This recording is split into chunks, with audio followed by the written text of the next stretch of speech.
How's it going, guys? Welcome back to my channel. My name is Flair, and today I'm bringing you guys another GTA 5 PC mod video. And in this one I'm going to be covering what looks to be the very first police mod for Grand Theft Auto 5 on the PC. Now this one's actually called the San Andreas Police Department mod, of course named SAPD. And this is actually the very first installment of what's probably going to be quite a big modding community and quite a big gaming community within GTA 5 related to police roleplay. I'm going to talk about the history of this mod, what's soon to be coming, and what you can already find in this mod, and of course the download for it all throughout this video. So if you guys do end up enjoying it, be sure to go and drop a like down below, as it really would help me out. Now let's go.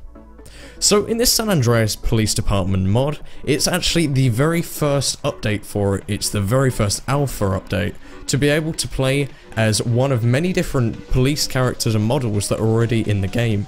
Now we have the entire list on screen here: male LSPD, female LSPD, highway patrol, female sheriff, male sheriff, lots of different male sheriffs depending on the model, security guard, FIB officer, loads of different things, just all of the various models that appear throughout the game files at any point in the game. So the first bit is that you have to actually be able to pick whoever you first want to play as. So you select your officer, and I ended up going here for the male LSPD, who was just fairly simple, just wanted to stick with him to start with.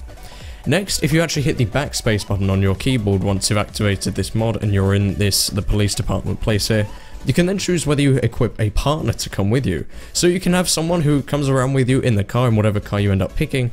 So I here just picked the female LSPD. It's a similar version to just the standard male LSPD officer, but I decided to go with just the female version, so she will now follow you around wherever you go and will help you fight crime. Next, you want to pick your vehicle. I ended up going for the LSPD Buffalo, just because I liked it. It was a fairly standard police car, but you have this entire list throughout the bikes, the riot vans. You even get to pick some of the cars from back in North Yankton, which you actually see in the prologue, and when the cops are chasing you, you even have the choice of picking those. So now we spawn outside in our cop car here, and you can see that we're both dressed in cop gear. I have my partner next to me just in the car here, and we're ready to go out on the streets. Now you can see actually at the bottom of the screen, for a second it was saying unavailable with F7 in brackets. I since pressed F7 and now it says available in green.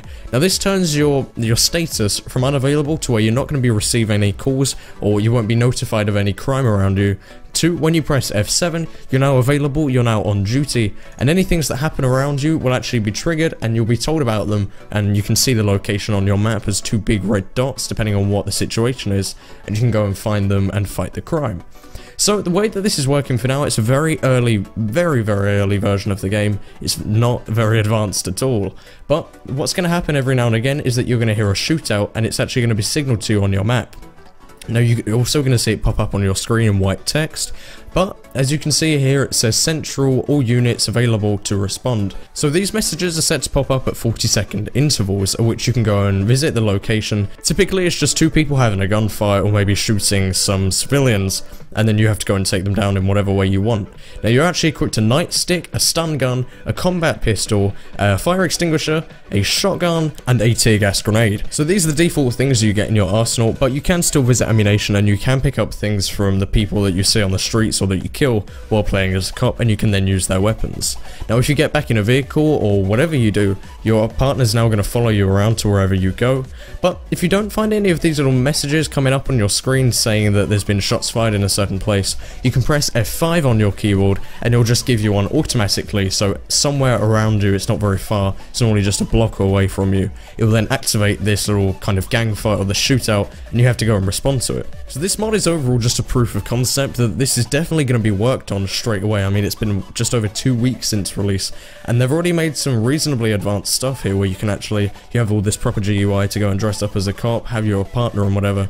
So it's already a great start just 2 weeks after the game has been released on PC, so this is of course very impressive, guys. We know that we're going to be seeing loads more mods like this, all talking about the cops and revolving around cop roleplay, as this was such a big thing in previous GTAs, even back in GTA San Andreas, this was a very big thing. But I cannot wait to see what the modders are going to do with it, and of course, as these things get updated, make videos on it to promote it to you guys. So there will be a link to this mod in the description below if you'd like to go and play with it there. There's also instructions on how to install it. It's all very simple, it's just dragging and dropping a single file, I believe, into the GTA 5 game directory, and that's pretty much all there is to it. Do you guys like the idea of this mod? Are you gonna download it? But also, what other mods would you like to see revolving around this kind of role-playing in GTA 5 on the PC, or even on consoles, as in the future maybe that's going to be expanded on a bit more by the community? What mods would you like to see? Leave that in a comment down below, I'd love to read your responses. Leave a like on this video if you guys did enjoy it, or did find it useful in any way, shape, or form. The link to this mod is of course in the description below, so go and show them some support there. And finally, follow me on Twitter for any more exclusive updates and behind the scenes content that doesn't get uploaded to this channel. And that is pretty much it. Thank you guys all very much for watching. My name has been Flair, signing out.